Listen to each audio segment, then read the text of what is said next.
Oui, alors, on a participé dans l'activité ça aujourd'hui à Renaye lui-même, les faits dans l'Hôtel Caribé, qui c'est dialogue générationnel, avec quel sentiment on vient participer dans l'activité là. Merci. Allez, à titre de représentant départemental Ouest Renaillé, nous venons participer à l'activité ça pour nous dire que la VS, nous-mêmes, nous suspendons les téléspectateurs, mais nous les acteurs au changement, les acteurs de la construction d'une nouvelle société. C'est pour ça que nous je dis, nous venons impliquer dans le dialogue ça, intergénérationnel pour les jeunes eux-mêmes capables d'impliquer dans la construction, les jeunes qui sont conscients surtout dans une situation qu'on a violence, les jeunes vivent dans une situation de précarité, donc côté que il y a un pile violence, il y a une grossesse précoce, il y a un pile d'autres bagages qui empêchent l'émergence de jeunes. Nous veux dire que nous venons parler ensemble avec enseignants, jeunes, pour être capables au moins construire ensemble un avenir. Le dialogue là, alors, titre là, c'est dialogue intergénérationnel, mais moi, personnellement, je regarde le public qui était là, moi, son public est presque essentiellement jeune. Et pendant ce temps, nous titrons le dialogue intergénérationnel. Peut-être que je ne sais pas si c'est déjà en retard, donc son activité qui commencé depuis 8 heures, tu as un pile couche, tu as des représentants de l'État, donc ministre conditions féminines, ministre sport, tu as grand pile représentants qui étaient là, grand pile grand monde qui étaient là, donc c'est vraiment, c'était un dialogue intergénérationnel de des qui sont jeunes, tout qui a guidé la jeunesse, qui a orienté nous, donc nous avons toute couche sociale là, toute catégorie d'âge confondue. Mais par rapport avec ça qui fait la journée aujourd'hui, qui ça le servait et davantage par rapport au monouté avec son point aujourd'hui et comment on peut le mettre au service de l'autre jeunes qui sont parcours. Ça, je veux dire là, c'est un espace continu de prise de conscience. Donc, moi, je suis déjà conscient et à partir de l'activité, je veux dire, je suis plus conscient, je suis plus connaît que moi, on doit acter un devoir pour m'impliquer dans toute activité socio-économique et culturelle du pays. Donc, moi, je dois vulgariser l'information, moi, de sensibiliser d'autres jeunes pour être capable d'impliquer dans tout ça qui a mené dans la bonne direction. Renaye, qui ça Renaye veut dire pour le grand public là? Renaye, qui c'est le regroupement national des étudiants haïtiens, c'est un regroupement jeune qui réunit plus de 500 jeunes dans le pays, des jeunes qui sont des jeunes leaders, ou bien des jeunes qui ont essayé de propulser ça à la caillou, sans le leadership là. D'ailleurs, nous avons pour objectif c'est une meilleure condition d'études en Haïti et nous avons pour mission tout le leadership étudiantin au service de la nation. C'est des jeunes qui doivent servir la communauté.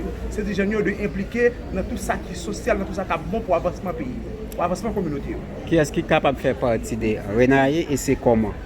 Tout jeune de 18 tout jeune professionnel de 18 à X sont capables d'intégrer Renaye. C'est une structure qui est inclusive, qui prend tout le monde, tout sexe, à partir de 18 ans. Donc, nous, de ces jeunes étudiants et professionnels, capables de faire partie de Renaye. Merci. Merci. Une génération se lève, ce n'est pas seulement pour parler, c'est pour construire. Les générations campées, ce n'est pas seulement pour les parler, mais c'est pour les construire.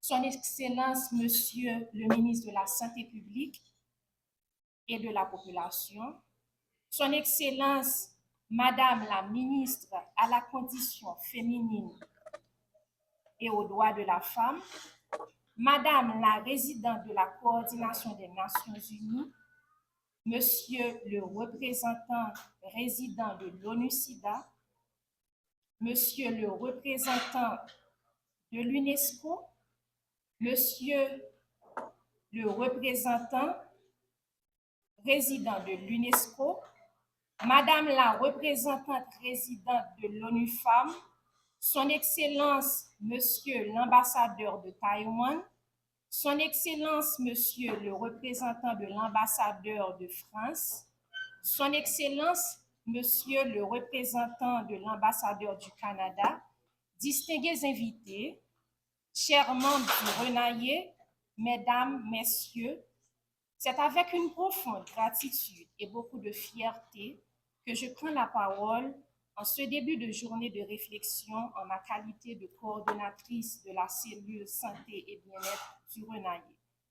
Depuis le lancement de notre cellule, lors d'une conférence virtuelle sur la lutte contre le VIH dans la communauté estudiantine le 1er décembre 2024, je me rappelle que nous avons eu les interventions du représentant de l'ONU-SIDA, Dr Moala, qui nous avait rapidement mis en contact avec le président du forum de la société civile, en l'occurrence Dr. Fritz Moïse, et du directeur du PNLS, Dr. Steve McAllen-Smith.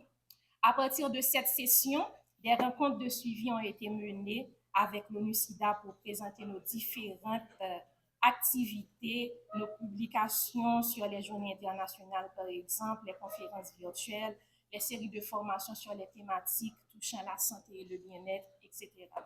Finalement, parmi ces initiatives, nous avions modelé cet atelier de co-création qui nous rassemble ce matin autour de la lutte contre le VIH, les grossesses précoces, les violences sexuelles basées sur le genre et aussi le leadership et l'engagement civique des jeunes, plus précisément la participation électorale des jeunes.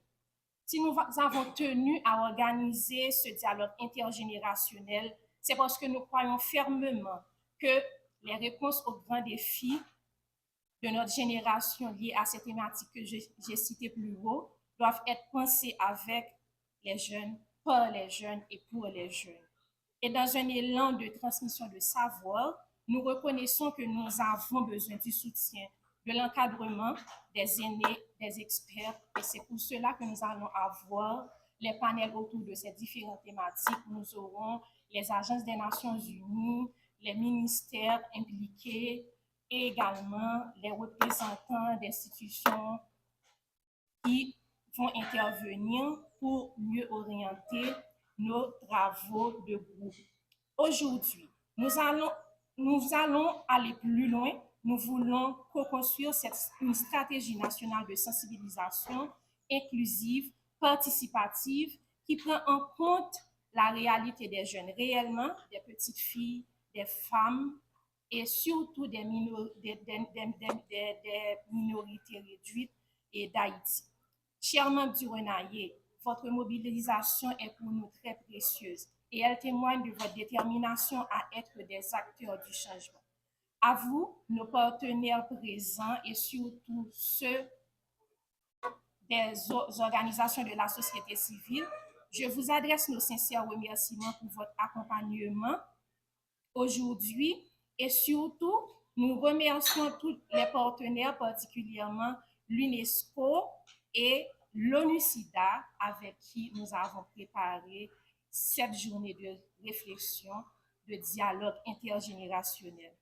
Votre présence ici marque une confiance et c'est un signal fort en faveur d'une jeunesse considérée non comme bénéficiaire, mais comme actrice de solutions. Je vous encourage donc à aborder cette journée avec ouverture, ambition et volonté d'agir. Vos idées, surtout, nourriront la campagne nationale que nous lancerons ensemble et à la fin de cette journée, un protocole d'engagement sera signé pour marquer notre volonté commune d'avancer de manière concertée, visible et durable. Je vous remercie.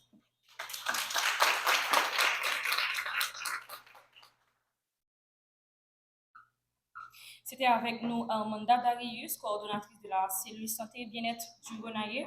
Mesdames, Messieurs, le regroupement national des étudiants haïtiens RENAIE, structure d'étudiants et de jeunes professionnels engagés dans le développement du pays, a toujours poursuivi sa mission de promotion des droits humains, de valorisation de l'engagement citoyen et de l'action collective. Partie prenante de cette initiative, c'est donc avec honneur que je vous invite à accueillir l'allocution du coordonnateur national et fondateur du RENAIE, M. Lionel C. Félix, sous vos applaudissements.